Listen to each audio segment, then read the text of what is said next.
Hey coach, c'est un plaisir comme d'habitude.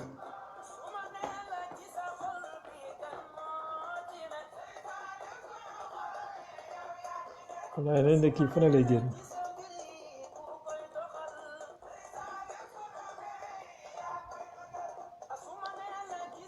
salaamaaleykum salaamaaleykum sama gars yi maa ngi nuyu di leen siyaar di leen ñaanal jàmm di yaakaar ne tey vous avez passé une très belle journée ak koor jàmm sinon tey dañoo génn ci Mohamed Niang bu Sëñ Saalu pour souhaiter joyeux anniversaire à Ndéléni Seck sama nit sama lépp yàgg na depuis plus de 20 ans donc dafa yaakaar dama fàtte anniversaire mais fàttewu moom dama bëggoon def benn surprise bu extraordinaire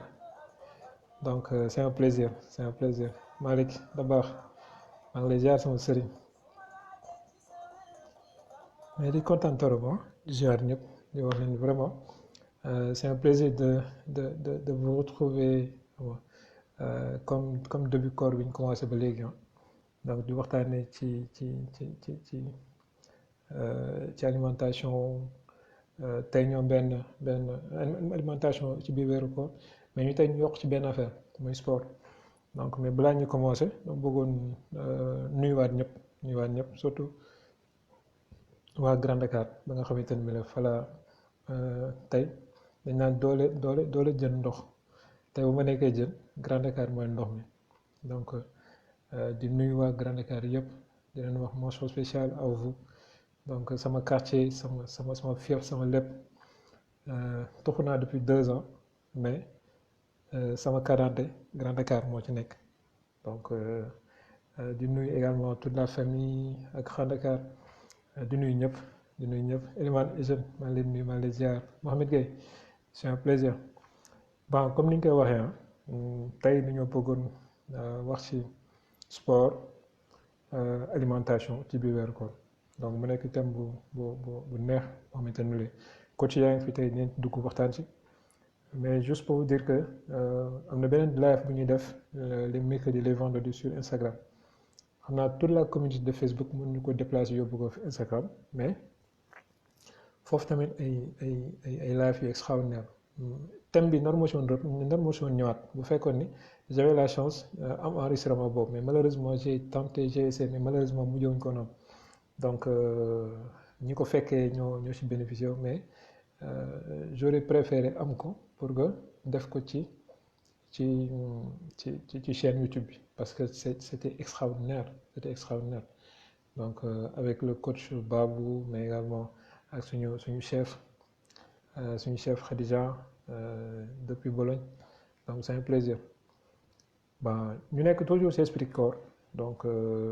sport alimentation ci biir weeru koor ku xam sport xam ne que moom mooy mottali alimentation donc nit ki buy lekk baax na def épreuve ay kii ni activité physique nag dafa bëri te intensité yi dañoo wute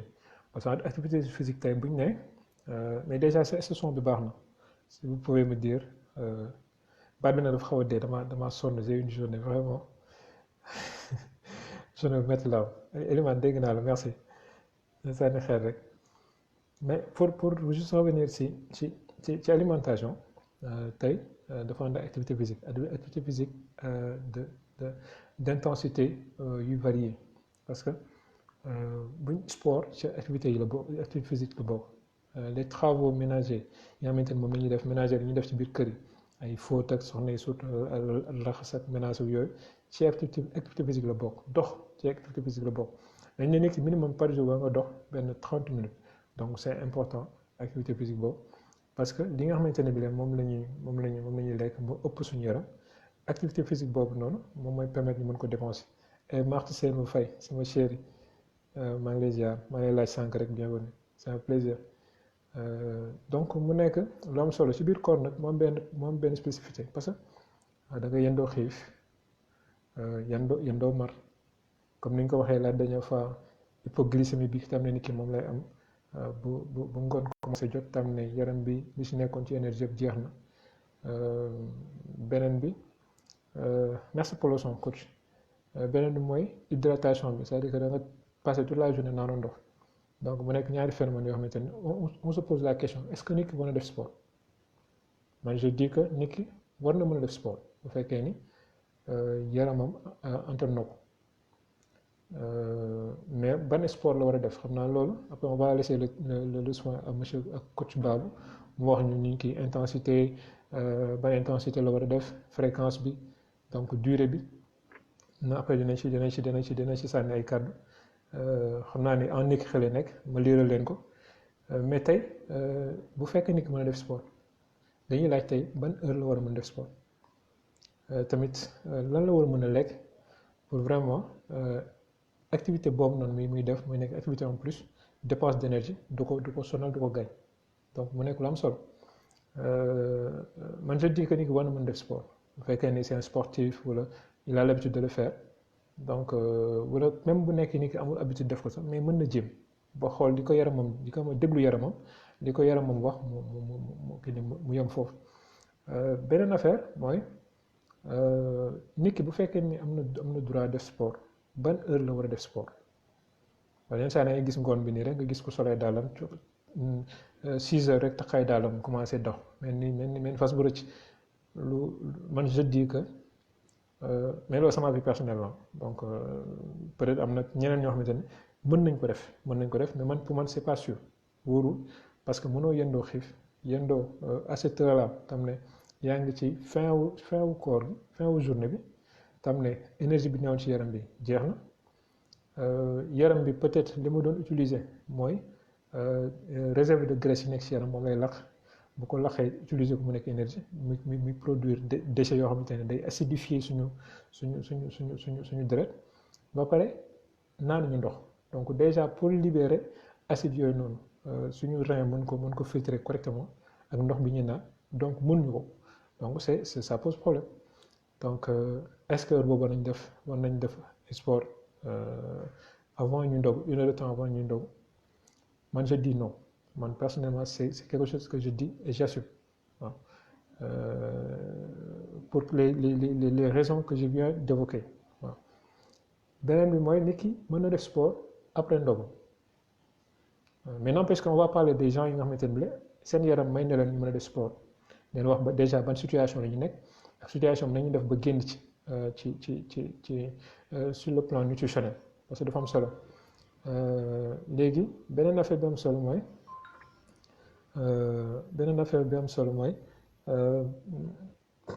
excusez-moi de damay lire les messages en même temps fii moo tax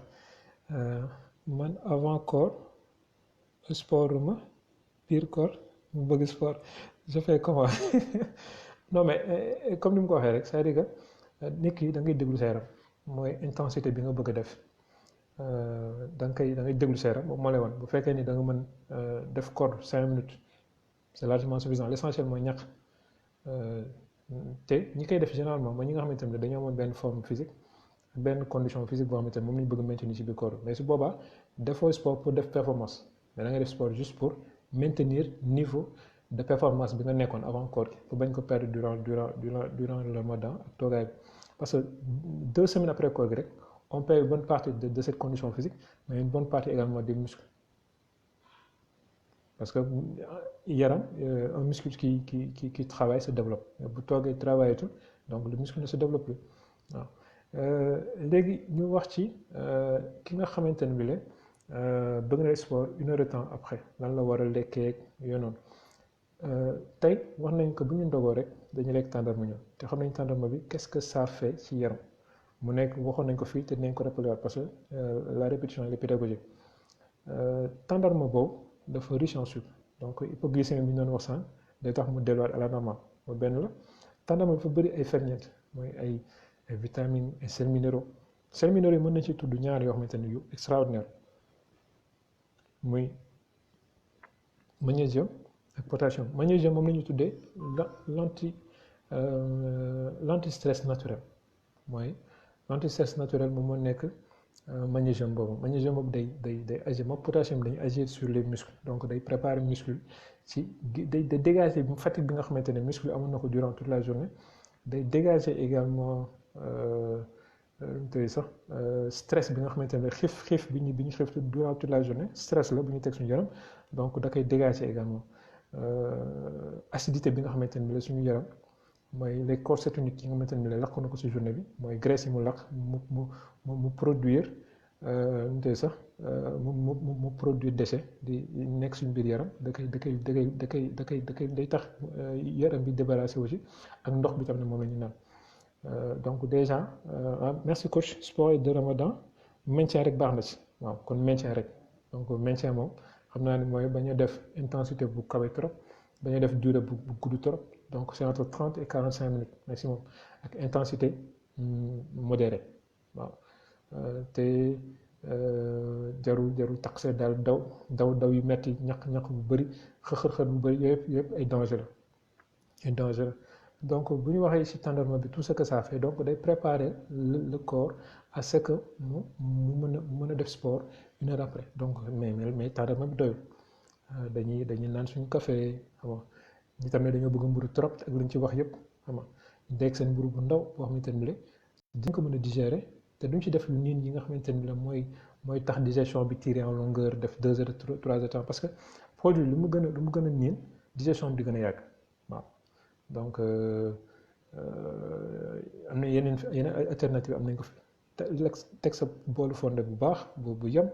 nga naan ko préparer yaram bi jox ko énergie bi nga xamante ni moom lay soxla en une heure de temps sa yaram amaan na defaat na recharge en énergie pour mën a def sport une heure de temps juste après donc n'empêche que l'hydratation mooy naan ndox bi mu ngi fi dafa am solo trop beneen bi mooy suñu yaram day ndox la soxla mais soxlawul jus yi ñu jël rek suñu bopp jus bisaab da ngay jël bisaab te bu nekkoon le jus mooy poser problème sax mais suukar bi ñu ciy def mooy poser problème c'est-à-dire que da nga surcharger yaram bi en sucre jëlee ko ci hypoglycémie yóbbu ko ci pic de glycémie bu extraordinaire en un temps record donc mu nekk ay danger donc nit ki bu lekkee tàndarma naan kaasu saxawa bu am lu tey sax ay xewar ak xam nga ay yu baax yooyu noonu ay tey ci xorom pol lekk xam nga ay jar yooyu noonu ak naana day tax nit ki nga gis mu fri parce que yi ci nekk ci ay kii ne ci ay antioxydant donc day dugg ci yaram bi day tax nit ki day libéré wu ci fatigue bi nga xamante ne moom la nekkoon durant toute la journée donc naan boolu fonde toog xaar bu fekkee ñu saf xorom la bëgg coach chef Khadija joxoon nañ fi benn recette omelette légumes boo xamante ne tuuti dëwlin mën nga ci bañ a def dëwlin c'est parce que dëwlin bi c'est juste pour mu bañ a coller fi ngay toggee kii bi fi ngay toggee nen bi donc loolu boo ko amee mu nekk omelette de légumes assez de légumes yoo xamante ne tey c'est riche en vitamines et sels minéraux wax naa ni yooyu mooy xeex contre l'acidité bi nga xamante ne suñu deret amoon na ko durant toute la journée donc dañuy préparer suñu yaram toujours à ce que mu def sport une heure de temps après donc bu fekkee ni loolu am na donc la personne day sentir que moom lekk na nekkaan na ci pleine forme mais également nekk na ci tey sax te biir bi disu bu paree day dem def sport nice kii sama chéri la Diallo Diéry maa leen nuyu di la ziar kontaan naa ci yow de donc nit ki lekk na ba pare bu ko neexee tamit am na recharge na en énergie te diisul yaram bi par contre bu fekkee ne dafa jël mburu yi def ci yu metti yooyu rek na jéem a gën a xam sol ko ba mu fees ba ko lekk ba pare bëgg a def sport mënul nekk àndul c'est deux choses qui vont pas ensemble waaw donc bu paree après def sport bu modéré bu paree reer bi joxoon nañ ci ay conseils yu am solo dañoo bëgg ceeb mën nañ reere leneen li fi nekk ci alternative bu jeex même bu nekkee ceeb la nañ def de telle sorte que mu nekk ceeb boo xamante ni la pour man du kii quoi du ceeb bu comment dire du ceeb boo xamante ni bi la dañ koy togg mu bëri dëwlin torop bëriwul légume comme ñun fii wala duñu lekk ci légume naan non man dama lekk légume ceeb ak xooñ laa lekk ak jën donc mooy loolu c'est-à-dire que tey nen profité di lekk ci légumes yi tey wax naa benn affaire bu am solo mooy wax naan que koor gi suñu yaram soxlawul quantité mais nen xool qualité bi ci lekk mooy bu mu bëri dawlin bu mu bëri xorom bu mu bëri suukar na bëri ay fruits et légumes te ñu nan ndox loolu mooy principe de base d'une alimentation saine et équilibrée donc wax nañ ci ki nga xamante ni tey bu paree entraînement bu paree entraînement mu reer après bu ko neexee une heure de temps après mu teg ataayam ataaya yi tamit comme jus yi rek ñun dañuy togg ataaya jël suukar bi def ci boole ko muy bax te loolu baaxul suukar waroo ko luy bax luy tàng waroo ko suukar ci kaw taal bi da nga ko war a teggi suukar ko après def ci say naan ak yooyu noonu yooyu la yaram bi soxla ataaya bu soft naan ko mën mu jariñ la mais ataaya boo xamante ne da lay tere nelaw yóbbu la 3 heures du matin wala suukar bu bëri ba doo xamante ni saf naan noo ataaya di dëgër baaxul am benn njariñ te ataaya nañ ko tàmm di naan 30 minutes avant non après bu ñu lekkee ba pare wala avant parce que li ñuy bañ mooy moom mooy am na ay genre kii ay tannin ay kii yu ndaw la yu nekk ci biir kii bi ci biir tee bi moom mooy tere moom mooy tere absorption wu fer bu baax bi nekk ci lekk bi donc ataaya yi nañ ko naan 30 minutes après loolu beneen bi mooy on revient un peu sur ki nga xamante ne bi la dafa bëgg a def sport avant muy ndogu je le dis que c'est dangereux même na ñoo xamante ne bi tàmm nañ ko seen yaram tàmm na ko ça ne fait absolument rien du tout man loolu je le dis que ñoom situation bi ñu nekk mooy bu ñu bëgguma joxe conseil côté boobu parce que dama koy valider en quelque sorte mais li gën mooy ñu def ko une heure de temps avant kii nii avant ndogu te bu ñu paree diggante bi ñu paree ak ndogu na def 30 minutes donc nañ ko calé ci timing boobu noonu parce que dafa am solo dinaa si ñëw léegi wax naa ko nit ki day nekk ci situation wu hypoglycémie nekk ci situation wu beneen bi situation wu comment dire déshydratation mu yokk ci entraînement déminéralisé wu lay def c'est-à-dire que am na yenn yi nga xamante ne suñu yaram moom lay soxla pour oxygénation bi yenn ferñeent yi suñu yaram da koy libérer pour que mu mobiliser ko à l'effort physique donc tey kooku dafa day boole déminéralisation ci kii bi ñu tey sax ci loowu bi ma njëkk a tudd mooy déshydratation ak hypoglycémie beneen bi mooy nit ki bu fekkee day entraîner acidité bi ñu doon wax sànq tam ne graisse yi ñuy suñu yaram di lakk moom la déchets yi muy produire day yokk ci kii bi ci déchets yooyu noonu donc day gën a acidifier le sang donc kooku tey lu mu war a def bu ñu toogee 30 minutes bu paree 30 minutes après ñu ndogu rek bu lekkee tàndarma dafa war a lekk loo xamante ne day delloosiwaat glycogène mooy énergie bi tam ne moom la dépenser en trop dafa war a recharger waat beneen bi mooy dafa war a ànd ak ay protéines mooy jën yàpp ak yooyu noonu nen mais fii dañ koy proposer benn omelette bi ñu doon wax sànq noonu c'est très bon pour ce gars-là mu boole kook omelette au kimte sax avec des légumes bu naanee caféem ba pare lekk tàndarmam naan café wala teeyam wala mu naan kiyam ñu tey sax wala mu naan kénkilibaam bu baax wala infusion de d'hibiscus mooy infusion bisaab bi nga xamante ne moom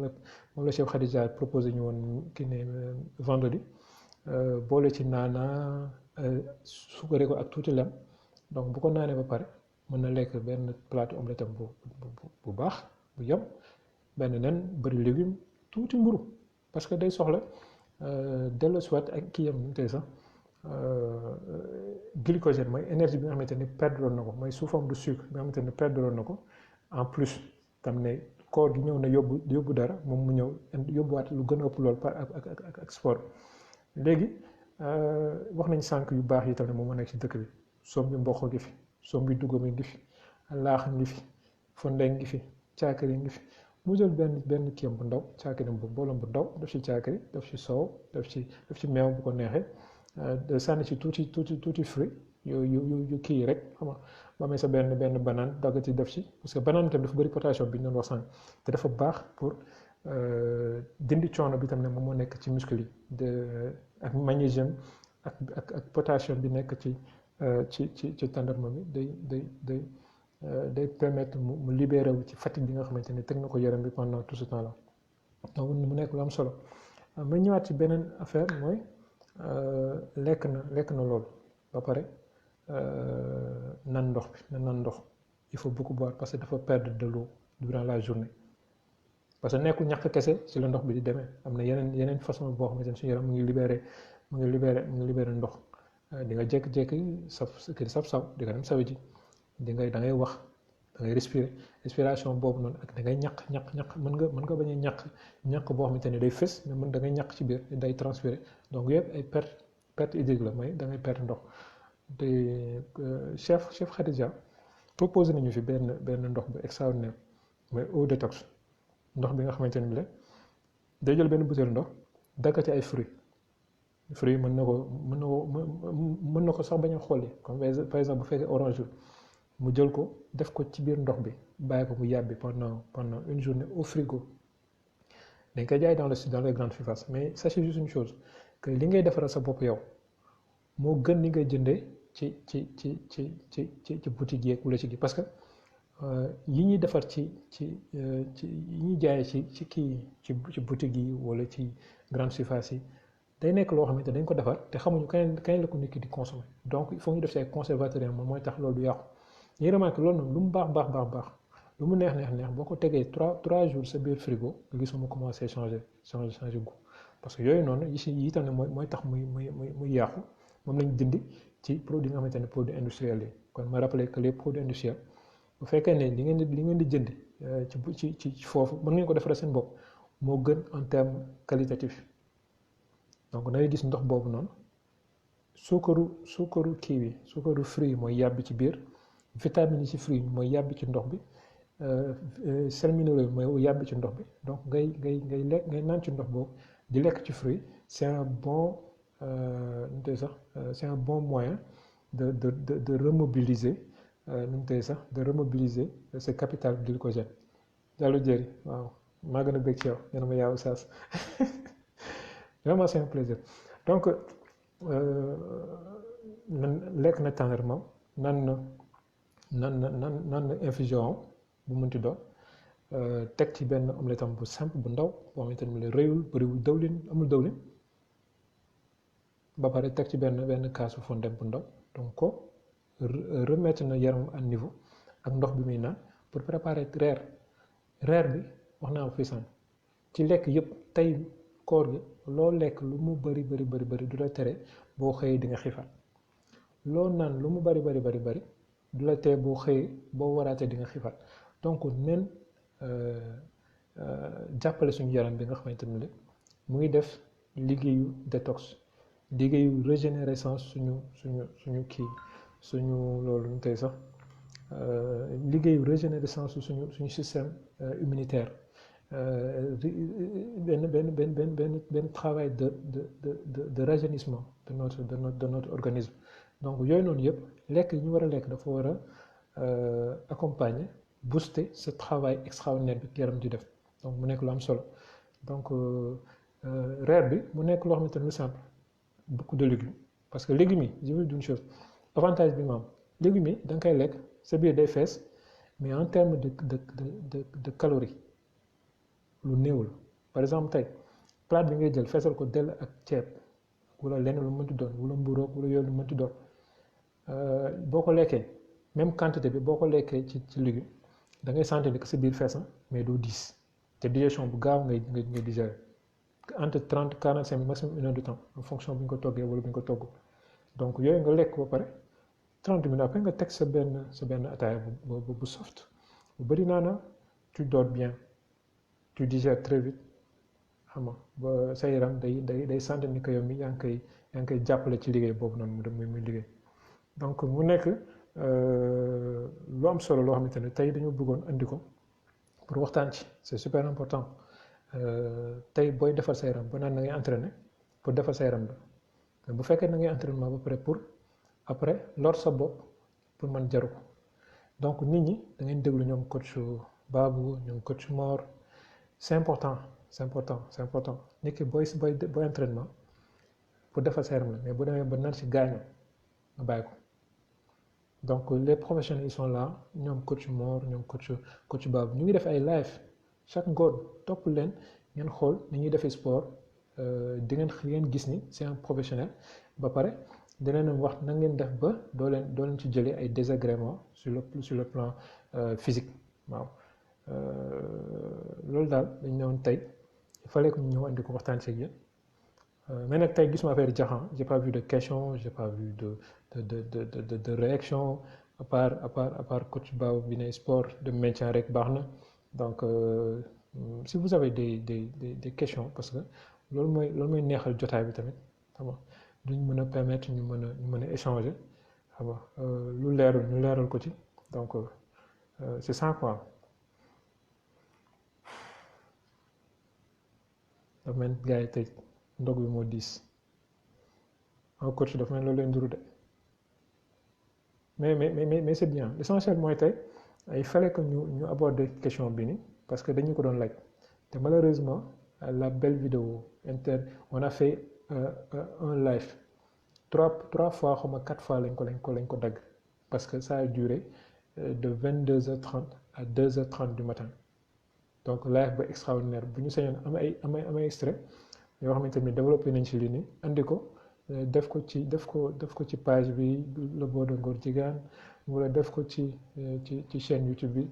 mais malheureusement on n'a pas pu moo tax tey ñu ne woon il faut ñu andiwaat ko parce que c'était la demande générale donc di kontaan topp ci nit ñu topp mais di ko ja Fall madame Fall jàppaloo c'est vrai entraîner pendant le Ramadan faut bien le supporter sinon kaw c'est clair entre maintien nga war a def mais pas def loo xamante ne day rey sa da ngay gaañ sa bopp parce que problème mooy tey su booy entraîner sa yaram day jël énergie ci sa yaram mais sa yaram bu fekkee ne koor gi la fa doon énergie yëpp jël na ko kon sport bu ñëwee la nga fay fekk doo fekk dara donc c'est très dangereux de faire du sport donc coach ni mu ko waxee nañ def sport boo xamante ne day tax nit ki def maintien waaw te sax cours am na ko ni ko coach di waxee bu tegee mën nga si ñëwaat coach nee na très très important moo crois le sport et l'alimentation vont de pair il doit y avoir des coachs mais aussi un nutritionniste comme toi parce que le sport et l'alimentation vont de pair c'est clair c'est que tey la réussite des performances sportives mu ngi day dépendre en grande partie ci alimentation bi parce que alimentation bi ci processus de récupération la bokk parce que nekkul récupération noppalu kese la mais récupération da nga récupérer li nga xamante ne bi tey activité physique mu ngi koy génne ci yaram bi en termes d'eau en termes de minéraux y a énormément de choses yoo xamante ne bi tey ñii sport war nañ ko xam parce que ñett yi la ñu wax mooy s'entraîner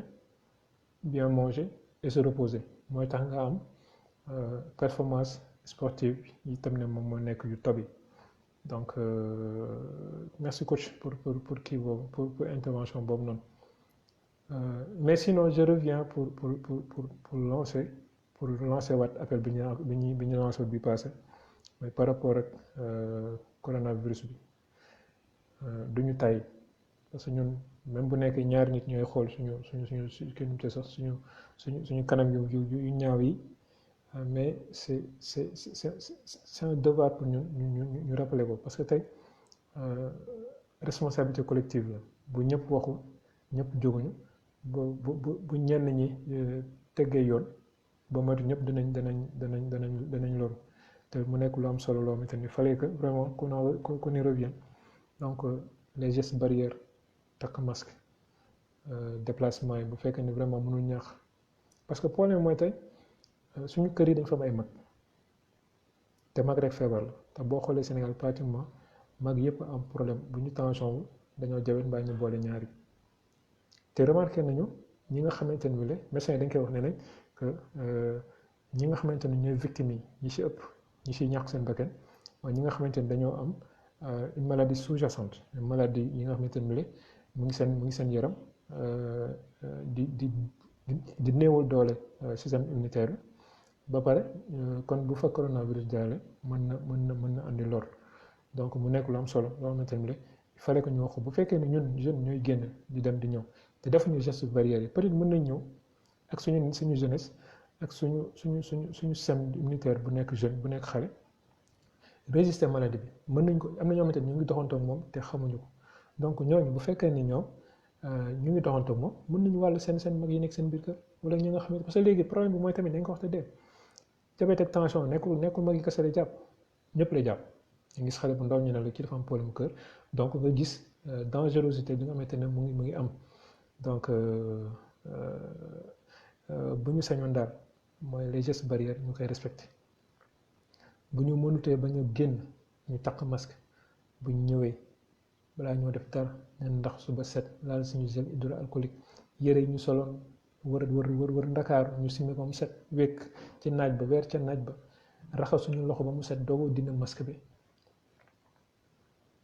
te masque yi bu nekkee masque tissu la nga xamante ne suñu tailleur yu ay yi professionnel yii nii xam nga comme ñoom tey sax ñoom Papis ñoom Sana Mbay donc ñooñu dañuy soxla ñoom dañuy yi ñuy defal tam nañ ko def tey te vraiment seen effort de participation la ci lutte bi nii donc ñu jël ko fóot ba mu set eau de javel weer bu ñu paree passé ko doo ko sol te bañ a jël masque di ko sol pendant plusieurs fois donc chaque jour ñu ngi wax les gestes barrières waaye nañ ko fii télé yeeg rajo yi seen dëkk di wax donc ñun tamit c'est normal que ñu jàpp ci combat boobu wax ci donc di ñaax ñëpp ensemble nous vaincrons mais il faut que ñu jël suñu responsabilité en main waaw coach nee na ma la bonne forme physique est donnée à 80% par l'alimentation et 20% par le sport di coach moo ko wax dégg ngeen loolu coach nee na pour nga am forme physique bu baax 80% yi ci lekk lay jóge 20% yi lay sport bi def coach un spécialiste man je dirais qu'il faut s'alimenter pour aider les coachs lii moom je pense que ngóor jigéen xam na ci dara naa leen rappeler fii su ki ne le début de son histoire ngóor lekk lu ko neex lekk yàpp naan meew c'est le bége benn moment il s'est rendu compte qu'il avait commencé à développer un ventre te xam nga moom góor yu bari bu ñu am yaram seen biir lay génn góor daal def commencé def biir xam naa ne Fatou bu ko rey tamit di ko jox ay jus di ko toggal ginaar yu baax xam nga di ko yàq comme ni jigéen suñu jigéen ñi li ñu mën rek def ko mu baax coach am benn xarit bu tudd Galam dañoo ne waaye coach yow sa biir bu rëy bi jàmm la ne ko demal entraîner parce que Galam moom xam nga un bon couleur svelte xam nga def beau gosse xam nga kay moom sa mbokk séeréer la mooy loolu di leen nuyu ñoom ñëpp je les aime je les adore ay liggéeykat lañu ay jàmbaar lañu sa mbokk séeréer ngóor ne lay dem sport commencé dem def sport pendant un mois ci coach Mor def na lu ne toj na biir ba abdominaux lu ne mu teg ko gisul dara pendant un mois mu ñëw seet si nag coach kii nii coach nutrition ne ko mais yow boo demee entraînement nga ñibbisi sa jabar ne la ko entraîné ngay lekk nga jàpp ci ginaar yeeg sauce yeeg hamburger yi lekk bi bëgg a dee bu fekkee da nga dem sport nga dépassé 400 kilocalories te lu raar la moom itam ni gars yi suñu koy dépensé coach dina mu wax nga ñëw ñibbisi lekk 600 kilocalories 700 kilocalories remplacé nga 400 yi nga xamante dépensé woon ko mais 300 yi nga xamante ne la moom moo tóol ci lekk bi moom moo ëpp mais yaram bi fu mu koy def da koy dugal ci yaram bi donc chaque fois ni que day dem entraînement bu ñëwee lekk boobu noonu mooy tax ba bu entraîné lu da na rey boppam mais du gis dara du gis résultat donc mu nekk l'histoire de Ngor ñu leen koy toppal ci blog bi mu nekk une très belle histoire donc mu nekk avec un français très simple des mots très simples pas technique pour ñun suñu grand public bi mais ñi nga xamante ne xamuñu les termes techniques yi médecine di utiliser ñu mën a lire comprendre parce que defuñu ko bloc pour professionnel dañ ko def bloc pour grand public pour que nit ñi bu ñu wàccee lire reetaan tuuti jàngale ci j'espère que suñu mission boobu ñu ngi ci réussir vraiment di leen sant di leen gërëm lu bëri di ñaan yàlla mu def fi jàmm def fi sutura jële fi mbas mi ci koor gi ci barke koor gi may ñu jàmm may ko mboolem jullit may ko mboolem àddina bon c'est un plaisir di souhaiter waat encore joyeux anniversaire à Ndelene Seck donc juste pour tëjaale ak Mohamed Niang bi xam nga donc mu nekk sama mbokk sama kii la sama jigéen moom cantaa la xam nga sama mbokk cantaa yi di nuyu ñëpp di nuyu également Modou Bol Assane Diop depuis Paris donc c'est un plaisir di leen wax ni que vidéo bi dañ ko gis après ci chaîne YouTube bi donc si vous avez également des thèmes yoo xamante bëgg ngeen ñu développer ko envoyé leen ñu ko en message wala bind leen ko seen profil ngeen tagee ñu incha allah dinañ ci répondre après dinañ andi solution dinañ andi thème boobu waxtaan ci incha allah c'est un plaisir sama gars yi je pense qu'on a fait 35 minutes c'est largement suffisant donc on se donne rendez-vous à jeudi incha allah jeudi bu ñu ñëwee waxtaanee ak xëdd bi donc vous pouvez préparer vos questions sur le xëdd ni ki nan la war a xëddee xëdd boo xamante ne bii dina ko mën a permettre mu am une très belle journée ba pare te du sonn te tamit du biir bi xam nga biir bi mën na bañ am dara te ni ko bañ a sonn loolu mën na nekk c'est possible donc di nuyu Ababacar c'est un plaisir bro donc je vous donne rendez-vous à jeudi incha allah allez jaa ngeen jëf ñu fanaan jàmm et bon début de semaine